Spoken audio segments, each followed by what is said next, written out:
Well, hey guys, Average Joel's Garage here. We have the Malibu back. This is a 2012 Chevy Malibu, and we had an engine code. So, if you don't have this app, I know it's backwards, but it's called Torque.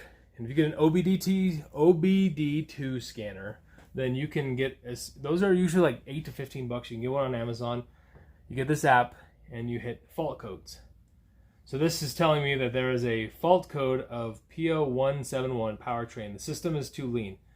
Okay, so if you look this up, one of the things we've found, there's two things that seem to be the problem. One of them is the PCV valve. I don't have one of those, obviously, in the garage right now. So we're not going to be able to swap that out. But we will check and see if we can pick one of those up. The next thing is the sensor for the mass airflow sensor. So this is the air box. You're going to go down. This is the squishy thing that's basically for your air. There's a sensor hanging off right here. This is where the mass airflow sensor is. So I'm going to get it a little bit closer so you guys can see this. And then we're going to take it out.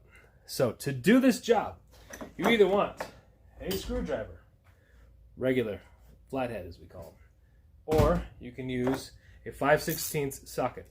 I'm going to use a screwdriver. So the air box has clips on this on the back side, little metal spring clips. So let me zoom in. I'm going to show you what those look like.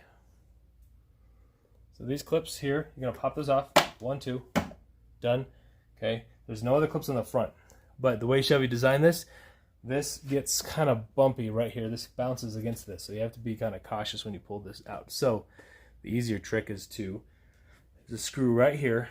You're going to loosen this screw, or you can use the 5/16, but you back this almost all the way back. Loosen this up. That will loosen this connection.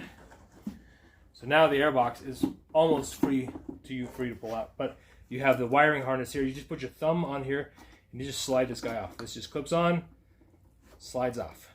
So now it's off. So I'm going to yank and prod and pull this airbox out. So the airflow sensors, it's easier to do this way. It's just simpler. You also will need a regular screwdriver for this part. So here's your regular screwdriver. And this is a power one just because I like to do things quicker. But we're going to take this off. And then, if you have a little magnet container, I highly recommend one of those. They're super cheap. That way you don't lose your screws. So that's one.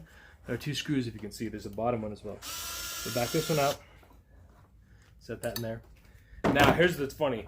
This, you pull it halfway, and it gets kind of stuck. So you have to pinch and kind of wiggle, but it will come out. You can see it just fights for whatever reason in there. So, now it's out. So, you can't see it very well, but there's a little silvery shiny piece. That's where the air flows over this. So we need some of this stuff. Mass airflow cleaner. So the way to clean this. Caution, icy conditions. Icy conditions. Oh, that's wrong. It's like 80 degrees. So I'm going to show you guys how to clean this up real quick. We're going to take a container like this that we did not get from the kitchen. And we're going to spray this cleaner all over this. You do not want to use anything else but this, because this does not leave a residue. Okay, see, I'm just hitting that. And then we're going to let this sit. And sit for 10 to 15 minutes. This will dry really quick, but I just want this really clean, so I'm going to put it in front of a fan and just let it drip dry. So I'll be right back for that. Alright, so I have dried this off. So now the installation is in reverse. We're going to take the airbox. We're going to line this up correctly. We're going to slide this in the correct way.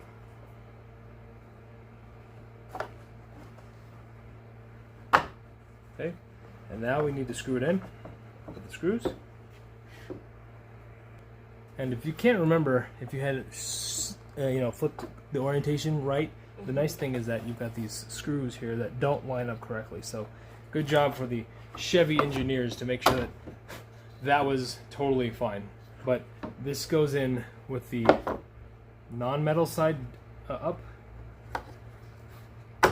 And then, let's put the screws in.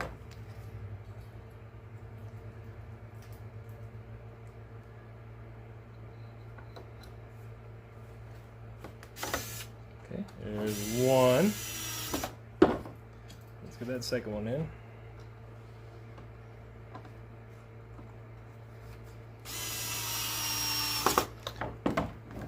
I always like to get stuff done if I can pretty quickly. Let's put this piece back on here. Actually, might be easier to just land the airbox top first. So we'll land the airbox top. Now this is not a guarantee that this is going to fix everything, but this certainly can't hurt anything because we're using the right kind of airflow sensor cleaner. So we're going to make sure that this is clean so the connectors are working, and then click that back on.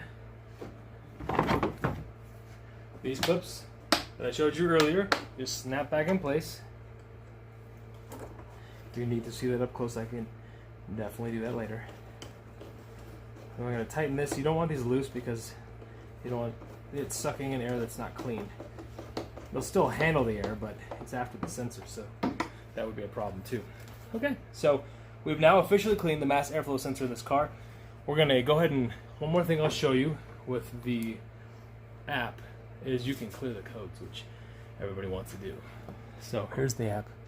You touch the 3 dots up here. Clear faults. Okay. Now this is not going to get to where your car is going to be like running perfectly clean. This is just going to get the code. So if you're trying to like beat emissions or any other stuff to get your car registered, they'll probably know maybe that you did this, but it's worth a try. So now the code is cleared.